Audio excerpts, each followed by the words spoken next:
삼성 SDI 2022년도 실적을 스루풋 회계로 분석하고 예측을 해보도록 하겠습니다. 매출은 50.7%가 증가했고요. 영업이익은 72%가 증가했습니다.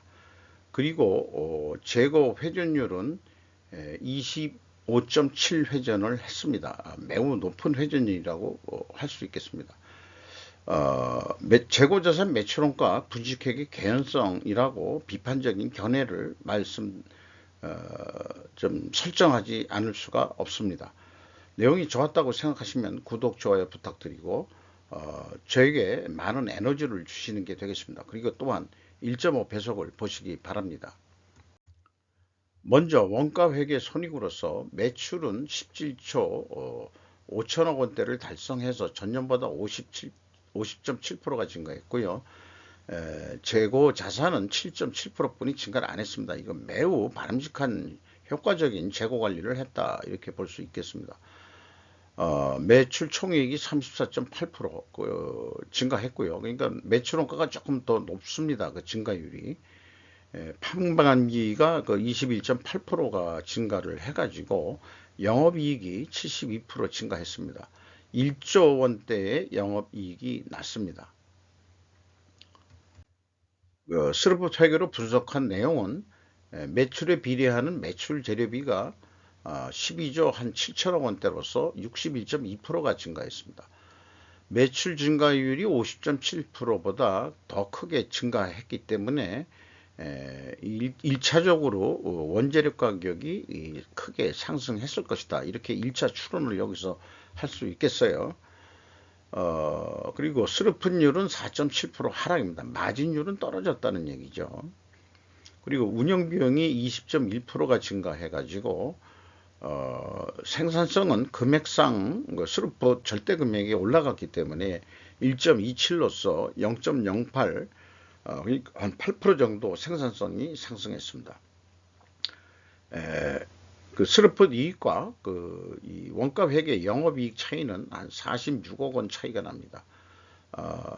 그 스루풋 회계가 46억 원 더 적죠. 이것은 역시 재고 자산이 증가했기 때문이긴 합니다만 이 차이가 적어진 것은 2020년도만 하더라도 한 200억 원대가 넘는데 이렇게 줄어든 것은 뭐 2021년도는 더 줄어들었습니다만은 재고 회전율이 꽤 높기 때문에 그렇다 이렇게 말씀드릴 수 있겠어요. 재고자산 내역을 보면은 398억 원, 가공비 배부 재고자산이 398억 원 증가했습니다. 전년도보다 그 금액은 더 많이 증가를 했네요. 2020년도는 뭐 1,300억 원이 크게 증가했었고 2021년도가 적게 증가했었고 그렇습니다. 그러니까 2021년도 실적이 더 좋았을 것으로 보입니다. 실이익으로서는 그렇게 이제 그 생각이 듭니다. 그리고 또한 위에 나와 있는 재고 흐름 양식으로 향후 기업들이 공개를 해야 된다고 저는 그렇게 주장하는데 분식회계 개연성 가정을 하는 기업들에 대해서는 꼭 이런 의견을 말씀드리지 않을 수가 없습니다. 이래야 좀 투명하게 검증을 할 수 있다고 봅니다. 비용의 성격적 분류 내용에서 회사는 이 제가 그 뉘어쓰기 이 필체로 이 표시된 것은 회사가 이 재고자산의 변동액이 이 밑에 있는 C unknown이라고 제가 써놓은 거 이거 합한 금액을 써놨어요. 그래가지고 이렇게 그 재고자산의 변동액이 이렇게 큰 금액이 일반적으로 나올 수가 없습니다. 아까 재고자산 명세에서 봤듯이 증감액이라는 게 변동액인데 그게 뭐 크지가 않은데 많아야 몇백억이었는데 이게 죄송합니다.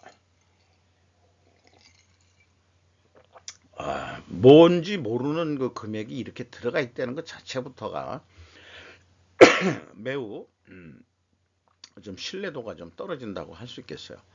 언노운한 금액이 무려 한 89% 증가했고요. 원재료 사용액은 34%가 증가했습니다. 어, 재고자산 변동액은 마이너스로 표현된 거는 증가했다는 얘기고요. 아까 재고자산 명세에 나와 있는 그 금액을 제가 대입을 한 겁니다. 그래서 매출원가 재료비는 61.2%가 증가했고요. 운영비용은 20.1%가 증가했습니다. 그리고 가공비가 18.1% 증가했는데 총 제조비용에 대한 이 가공 비율로는 3.6%가 하락을 했습니다. 따라서 재료비가 상승을 했는데 그래서 재료비 원재료 매입 가격이 또한 상승했을 거라고 1차 추론에서와 마찬가지로 2차에서도 똑같은 추론이 됩니다. 원재료 가격이 상승했다는 거로요. 재고자산 매출원가 회계 투명성에서 이 PQ 총 제조 비용이 차이가 나는 거죠. 그게 이제 이렇게 큰 차이가 나면은 이거는 뭐 분석할 의미가 크게 없거든요. 그럼에도 불구하고 그거를 한번 해봤습니다. 이 P는 회사의 데이터에 의해서 했을 때 이제 계산이 되는 거고, 역산으로 좀 뽑아내는 거죠. 이건 역산으로. 그런데 이제 말하자면 생산 재료비로 했을 때는 그게 다 들어갔다고 봐서 비교를 한 겁니다. 이거는. 스루프 분석으로 해서 어쩔 수 없이 그 금액을 인정을 하고, 그래서 이렇게 이제 차이를 나타낸 거고요. 재고자산의 변동 범위를 기준으로 한 2단계 검증에서 역시 이 똑같은 금액이 이제 차이가 나는 거죠. 그래서 이 재고자산의 변동 범위를 잘 모르기 때문에 비가공비 배부 재고자산의 증감액까지 가감해 주면은 또 갭은 더 늘어나게 되어 있습니다. 이렇게 큰 금액이 표시가 된다는 것은 의도적으로 하지는 않았을 거라고 보고 뭔가 특별한 원인이 있을 거라고 생각을 합니다. 3단계 현금 물음표 기준 삼성전자는 이게 뭐 또 꽤 차이가 있었습니다만은 삼성 SDI도 똑같은 방법으로 해도 3년 동안 작년 2년 동안은 다 일치를 합니다. 재고자산 평가 손실 환입액을 가감하면. 그런데 올해 2022년도는 81억 원의 차이가 납니다. 이게 무엇인지는 합리적으로 추적할 방법을 찾지를 못했습니다. 그러니까 삼성 SDI도 현금 흐름표 상으로 81억 원만큼 또 불투명한 부분이 있다. 이렇게 좀 말씀드릴 수 있겠어요. 그리고 갭의 원가 회계하고의 갭이 있는데 이것은 입증이 됩니다. 증명이 됩니다. 가공비 배부 재고자산 증감액에서 가공 비율을 곱하면은 금액이 일치하는 것을 볼 수 있습니다. 또한 매출원가 재료비 비성분에서 뽑은 금액하고 스루폿에서 뽑은 이 재료비하고 일치를 합니다. 갭이. 그래서 갭은 검증이 됩니다. 운영비용에 와서 인건비가 1조 1천억 원대가 집행이 돼서 10.5% 증가했습니다. 직원 수가 620명 증가해가지고 증가했음에도 불구하고 이 평균 임금이 연간 평균 임금이 4.8% 증가했습니다. 9,360만 원이죠. 삼성전자가 1억 원 아까 1억 원대였죠. 보다는 조금 약간 미달하는 그런 거죠. 감가상각비가 0.9% 감소했습니다. 추가 유형자산 투자라든지 이런 것이 없었다는 얘기가 되겠어요. 경영평가지표로 와서 WCI 회전율이 크게 상승하고 스루프율은 하락했다. 역방향인 재고자산 매출원가 분식회계 개연성 가정을 분석 경험상 해오고 있습니다. 근데 이제 반증을 하려고 그러면 원재료 가격 하락, 이 경우에는 실제 가격이 하락했다는 게 아니고 판매 가격이 그럴 수도 있고 판매 가격에 비해 상대적으로 하락했던가, 또는 판매 가격 하락으로 입증을 해야 됩니다. 그런데 1, 2차 추론은 원자력 가격 상승했을 거라고 추론이 됐죠. 그것이 이제 어떻게 이제 그 매치가 돼서 합리적으로 설명이 될 수 있겠는지 좀 더 그 추정을 진행을 해보도록 하고요. 나머지 요소들은 다 그냥 참고해 주시는데, 총 자산 회전율은 0.69에서 0.93이니까 자신이 가지고 있는 역량을 그래도 상당히 많이 발휘했다. 이런 면으로서는 이제 경영평가 지표로서 잘했다. 뭐 이런 식으로 또 얘기를 할 수 있겠죠. 일반적으로 이 재고 회전율을 납기 달성 속도로 인식을 할 때, 이 재고 회전율이 높으면 높을수록 또 그 적기에 그 물건을 납품한다고 이렇게 또 봐야 되는 거거든요. 근데 그거에 상응한 수금 속도는 5배나 느린 편이니까 1년에 5회전 했다고 그런다면은 이게 꼭 뭐 매출 채권 및 기타 채권까지 들어간 거기 때문에 꼭 영업용 영업에 의한 그 매출 채권 수금이 아니고 뭐 미수금 등도 들어가 있지만 그 금액은 좀 비중이 작기 때문에요. 수금은 한 2달 넘게 수금을 한다 이렇게 볼 수 있겠죠. 매입 채무는 2달에 한 번씩 좀 주는 거고요. 그러니까 자기네들이 수금하는 속도보다는 협력업체한테 돈을 주는 속도가 더 빠르다 하는 얘기는 원재료 구매에 있어서 공급하는 사람이 갑의 입장일 수도 있다. 또 이렇게 이제 판단이 됩니다. 그래서 원재료 가격 추이 및 제품 판매 가격 추이를 보면은 그 원재료 가격 상승률이 이건 뭐 우선 전반적으로 한 74% 정도 상승을 했어요. 근데 재료 비율을 곱하면은 가격 상승 압력이 65% 정도 되는데, 회사가 제시한 제품 가격 인상은 21.8%뿐이 안 됩니다. 그런데 여기에 문제는 제품 가격이 소형 전지는 자동차 배터리가 아니거든요. 또 EMC라는 것은 이게 자동차용 배터리가 아니고, EMC를 한번 제가 쳐봤는데 이게 뭐 딴 겁니다. 원문은 잊어버렸는데 제가 지금 기억이 안 나는데, 자동차 전기차 배터리하고는 관련이 없습니다. 그러니까 정작 전기차 배터리 가격은 없습니다. 어, 그래서 여기 나와 있는 대로 원재료 가격 하락 추정은 입증되지 않습니다. 상승해도 크게 상승을 했죠. 판매 가격은 원재료 가격 상승에 비해 상대적으로 하락했으면 입증이 됩니다. 이렇게 낮게 인상이 됐으니까 내려갔다 이렇게 이제 얘기할 수도 있는 거죠.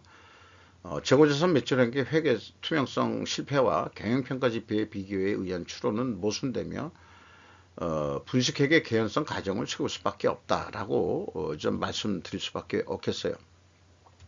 그래서 지금까지 얘기한 것을 어떤 논리 도구로 좀 식별하기 위해서 논리 연습으로 쓰고 있는 충분 조건 논리라는 건데요. 만약 if 뭐뭐 하다면은 then 그러면 어떻게 된다. 재고 회전율 상승과 슬픈율 하락 역방향이면 분식회계 개연성 가정을 한다. 그러나 그것을 반증을 하려면은 반증을 입증을 하려고 그러면은 원재료 가격 하락과 판매 가격 하락 데이터 확인을 해야 되는데 실패했습니다. 그러면은 이제 분식회계 한 거 아닌 거가 맞지 않느냐. 그런데 다시 한번 제가 투명성 법정에서 검사 입장이 아니고 저기 1,000원짜리 변호사 변호인 입장에서 무죄를 입증할 필히 존재할 다른 결과를 저는 증거를 좀 찾아야 하는데, 이런 의견을 얘기 드릴 수 있겠어요. 재고 회전율 산출을 금액이 아닌 수량으로 확인해 볼 필요가 있다. 근데 외부에서는 확인할 방법이 없죠. 수량으로는. 그리고 비성분, 언노운한 금액이 구체적이 무엇인지 알기 전에는 이 무죄 변호를 하기가 무척 어렵다는 거죠. 삼성 SDI는. 이제 이런 그 삼성 SDI의 말하자면은 이 사업 보고서가 분명히 그 회계법인 그 외부 감사를 받고서 나온 걸 텐데, 제가 뭐 회계 사 자격증도 없는 놈이 이게 부식회계 개연성 가정이 있다라고 하는 게 권위적인 이 회계사들 입장에서 봐서는 웃기는 놈이다 이렇게 얘기할지는 모르지만은 제가 분석하는 방법으로 따라올 만한 수준의 회계사는 또한 없다는 거는 또한 제가 말씀드릴 수 있겠어요. 그러니까 제야의 재고자산에 관한 한 제야의 고수다. 그렇게 저는 강하게 자신감 있게 말씀드릴 수 있겠어요. 그래서 국내 전기차 배터리 3사에서 재고자산 매출원가 투명성 확인을 하는데 원재료 가격과 제품 판매 가격을 경쟁 관계로 다들 배터리 3사가 엄폐하고 있는 거로 보여집니다. 그러니까 투명성을 입증을 해줘서 변호를 하고 싶어도 변호를 못하게 돼 있는 상황이에요. 자, 그렇게 좀 말씀드리면서 이 현금 재무지표로 넘어가 보겠습니다. 캐펙스 자본적 지출 투자가 3,490억 투자가 됐습니다. 매년 이렇게 계속 뭔가 투자가 된다는 것은 미래 가치가 있다고 보는 거고요. 관계기업 비율이 50%가 넘었는데 매우 또 자기 이 말하자면 자산 중에서 고정자산 중에서 50%가 넘게 이렇게 된다는 것은 이 50%만 넘어도 이제 지주회사 성격이 되는 거죠. EAT 새우 현금 순이익 1조 5천억 원을 벌어서 현금 수익률로는 11.1%, 0.4% 상승했습니다.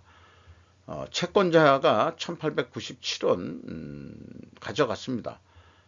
일부 차입금도 갖고 지급이자도 해서 레버리지율이 10.4%로 조금 내려갔고요. 지급이자율이 그 대신 2.9%로 금리 인상 때문인지 좀 올라갔습니다. 주주잉여 현금 흐름이 669억으로 3년 동안 똑같은 금액이 이익 배당이 되고 있어요. 그게 0.5% 수준입니다. 삼성만 하더라도 5% 가까이 되는데 좀 낮은 이익 배당률이죠. 이 두 가지가 합친 게 이제 회사 잉여 현금 흐름이 되겠고요. 그 다음에 최종 525억 원의 현금을 벌었다. 이렇게 말씀드릴 수 있겠습니다. 그리고 현금 버퍼율은 두 자리 수였으면 좋겠습니다만 6.2%로 떨어졌고요. 그 다음에 이익 잉여금률이 136.1%로 증가했습니다. 재무상태표에서 보면은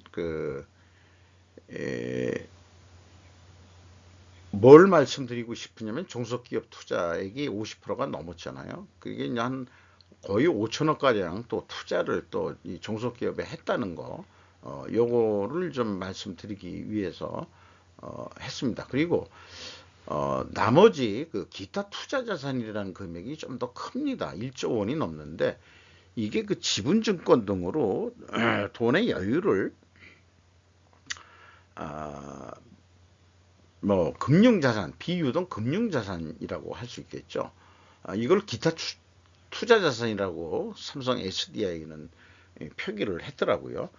다른 회사에서는 기타 비유동 금융자산, 그냥 비유동 금융자산 이렇게 얘기를 하는데 어떤 기업은 또 투자 자산이라고도 또 표현하기도 하는데 그거는 계정명이 한번 정해서 계속성의 원칙을 가져가면은 이상은 없다고 봅니다.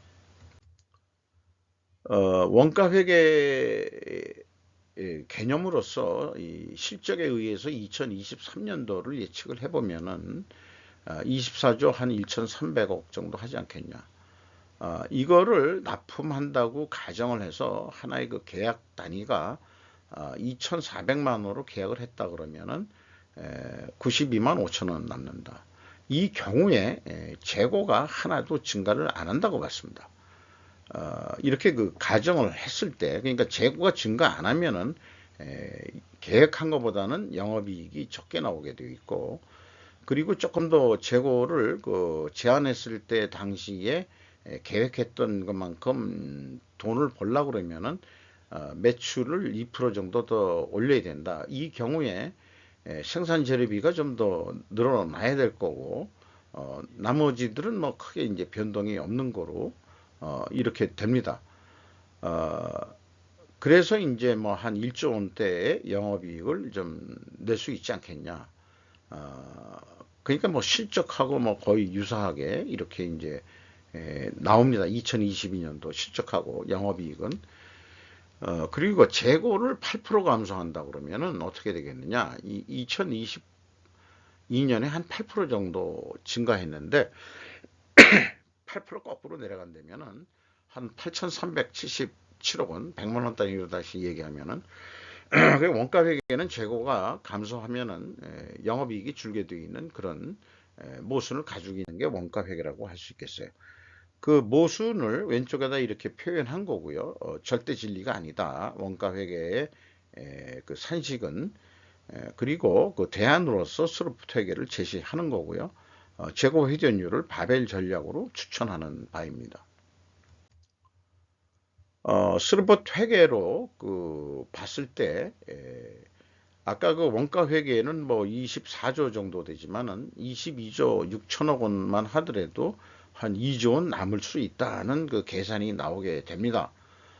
그래서 그 원가 회계보다는 더 싸게 22조 원대로 그냥 그 단위 견적으로 해서 2,200만 원짜리를 계약을 한다 그러면은 한 그 148만 원 정도 남는 거로 계획보다는 적게 되니까 재고 회전율을 상승을 1.2%만 좀 해보자. 26회전으로.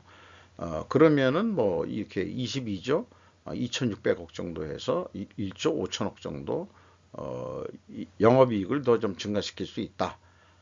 그런데 이제 그 이 재고를 1.2%만큼 감소한다면은 재고에 관계없이 그냥 계약 당시에 비용이 그대로 되는 거니까 계약 당시 금액으로 그 1조 한 4,800억 정도 된다. 그러니까 그 변동 범위가 영업이익 변동 범위가 한 647원 범위 내에서 탄착군이 형성될 것이다. 이렇게 예상이 됩니다. 주가는 그 79만 3천 원으로서 거꾸로 13만 8천 대부분 기업들이 주가가 내려가는데 삼성 SDI는 크게 상승이 됐습니다. 장부 가격 대비 작년도 365%였는데 419%, 4배가량 장부 가격에 비해서 4배가량 상승을 했습니다.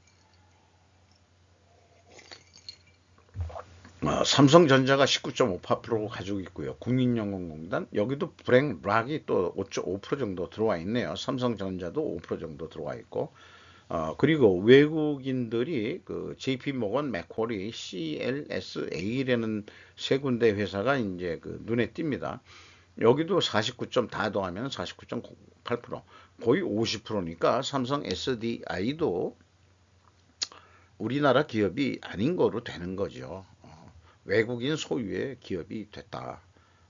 이렇게 얘기를 해도 그러니까 그 간접 지배를 한다 이렇게 보면 되겠죠. 그런데 요즘 뭐 SM 사태에서도 봤듯이 그 행동주의 펀드가 지분율 1%만 가지고도 영향을 그렇게 미치는데 이런 일표인 자본주의 그 주식회사 성격에서 49.08% 있으면 경영에게 간섭을 하겠다고 한다 그러면은 영향을 당연히 미치게 됩니다. 삼성전자가 19% 뿐이 안 가지고 있는데 49% 가지고 있는 데가 외국 기관들이 다들 합쳐가지고 뭘 어떻게 좀 하셔 이익 배당을 좀 올리셔 그렇게 된다면은 그 이익 배당을 많이 안 할 수밖에는 없다든지 그런 압력을 받을 수도 있고요. 다른 경영적인 측면 예를 들어서 이사회 구성을 좀 변경하자라든가 그런 거에 모든 경영 거버넌스 쪽이라고 그러죠. 요즘에 ESG라고 그러면은 그 G 쪽에 영향력을 행사할 수 있다. 이렇게 좀 예상을 해봅니다. 그 삼성전자보다는 조금 짧게 해서 끝냈습니다. 중요한 삼성전자를 조금 좀 제대로 설명을 못했던 아쉬움이 좀 있긴 하는데 뭐 이 삼성 SDI를 하면서 좀 그런 느낌도 들면서 그렇습니다. 네, 이상 마치도록 하겠습니다. 감사합니다.